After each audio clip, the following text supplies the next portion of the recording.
News Guvvala Balaraju బీజేపీలో చేరారు.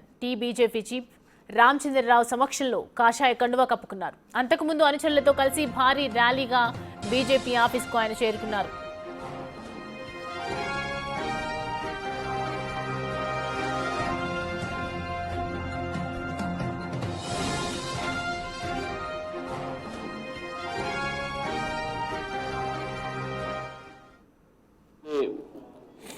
మంచి విద్య, అదేవిధంగా మంచి అవకాశం వారికి ప్రజాసేవ చేయడానికి ఎమ్మెల్యేగా మొట్టమొదటిసారిగా 2014లో అచ్చంపేట నుంచి గెలిచారు.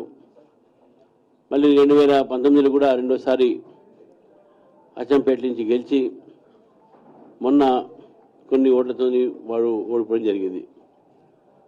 భారతీయ జనతా పార్టీ ఈ యొక్క రాష్ట్రంలో ఒక ప్రత్యామ్నాయంగా మారుతున్న విషయాన్ని మనం గుర్తించాలి. మరి బాలరాజు గారు ఈరోజు అది గుర్తించి భారతీయ జనతా పార్టీ పెరుగుతున్నటువంటి ఒక సందర్భంగా నరేంద్ర మోదీ గారు పేద ప్రజలకు, దేశం కోసము, బడుగు బలహీన వర్గాల కోసం చేస్తున్నటువంటి ఒక ప్రయత్నం అయితే చేస్తున్నారో దాన్ని ఆకర్షితులై వారు బీజేపీలో రావడం జరిగింది. వారికి నేను మర్యాదపూర్వకంగా ఈరోజు భారతీయ జనతా పార్టీ రాష్ట్ర కార్యాలయంలో వారిని చేర్చుకొని మా పార్టీ బలోపేతానికి కేవలం అచ్చంపేట ప్రాంతమే కాకుండా యావత్ తెలంగాణలో కూడా వారు కృషి చేస్తారని చెప్పేసి భావిస్తూ నమ్ముతూ వారిని పార్టీలో నేను ఈరోజు వారికి సభ్యత్వం కూడా ఇవ్వడం జరిగింది. ఈ యొక్క సభ్యత్వం సంబంధించినటువంటి ఒక ప్రక్రియ లక్ష్మణ్ గారు, డాక్టర్ లక్ష్మణ్ గారికి స్వాగతం.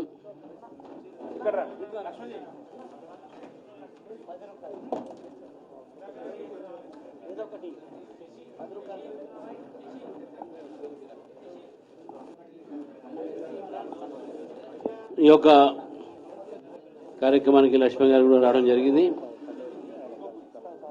మరి మా ఎమ్మెల్సీ అంజిరెడ్డి గారు కూడా ఉన్నారు. అయితే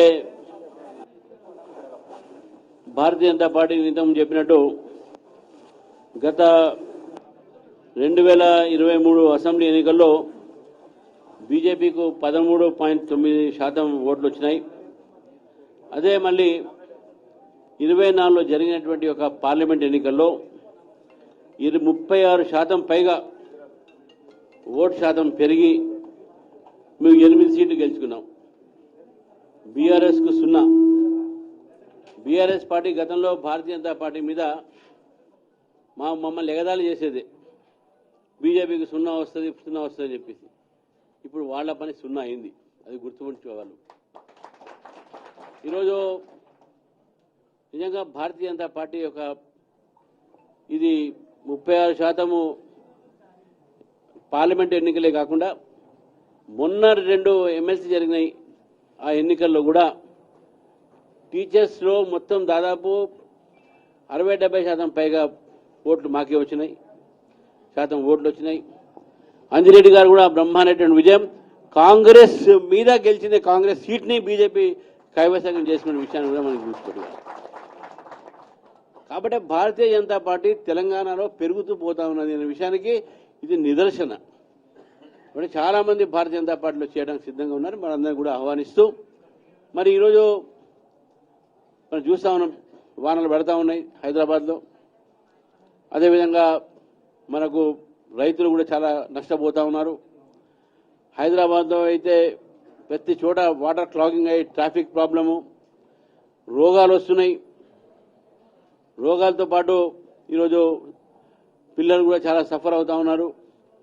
ఈ వానాకాలం వాన పడుతున్నటువంటి సందర్భంగా నేను రేవంత్ రెడ్డి గారిని ఒక సలహా వారిని అడుగుతా ఉన్నాను. అయ్యా రేవంత్ రెడ్డి గారు, ఇప్పటికైనా కొన్ని రోజులైనా హైదరాబాద్లో ఉండండి, ఊరికే తెలియపోకండి. హైదరాబాద్లో కొన్ని రోజులు ఉంటే ప్రయత్నం చేయండి. వానలు పడుతున్నాయి, ప్రజల కష్టాలు చూడండి.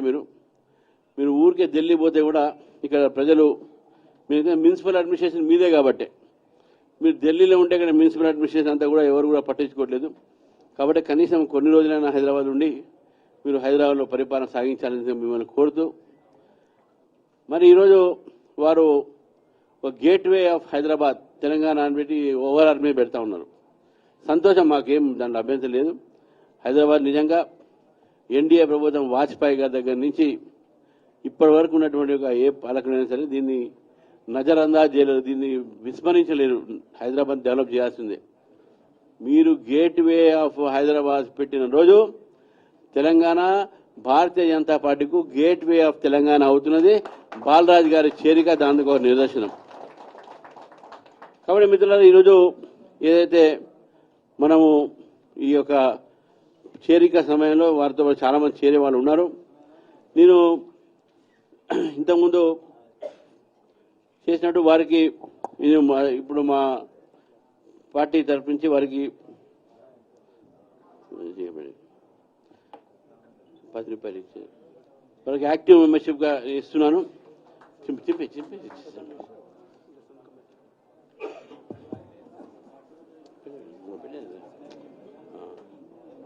ఇది ఆర్డినరీ మెంబర్షిప్. యాక్టివ్ మెంబర్షిప్ 100 రూపాయల తర్వాత తీసుకుంటాం ఆయన దగ్గర. 100 మంది జాయిన్ చేసిన తర్వాత 100 రూపాయలు తీసుకుంది. ఒకసారి లేచి అదే అందరూ లేవండి. ఒకసారి భారతీయ జనతా పార్టీ మెంబర్షిప్ ని భారతీయ జనతా పార్టీ రాష్ట్ర అధ్యక్షులు, అదేవిధంగా భారతీయ జనతా పార్టీ జాతీయ ఓబీసీ మోర్చా అధ్యక్షులు ఎంపీ లక్ష్మణ్ గారి ఆధ్వర్యంలో బాలరాజు గారికి మెంబర్షిప్ ఇవ్వడం జరుగుతూ ఉంది. వారు ఇప్పుడు గౌరవ ఎంపీ లక్ష్మణ్ గారు వారికి శాల్వా కప్పి స్వాగతం పార్టీలోకి ఆహ్వానించడం జరుగుతుంది.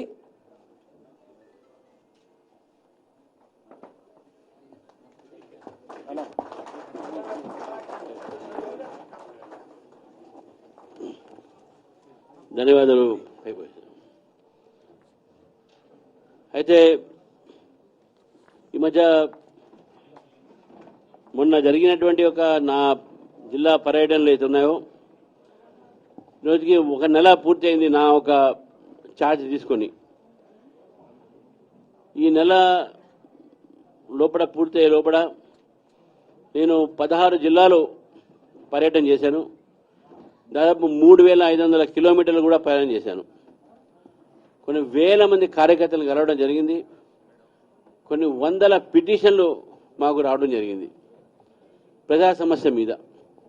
ఎక్కడ పోయినా భారతీయ జనతా పార్టీలో ఎంపీపీలు, ఎంపీటీసీలు, జడ్పీటీసీలు, మాజీ అందరూ కూడా ఇప్పుడు కాబట్టి వాళ్ళు చాలామంది బీజేపీలో చేరడం జరిగింది.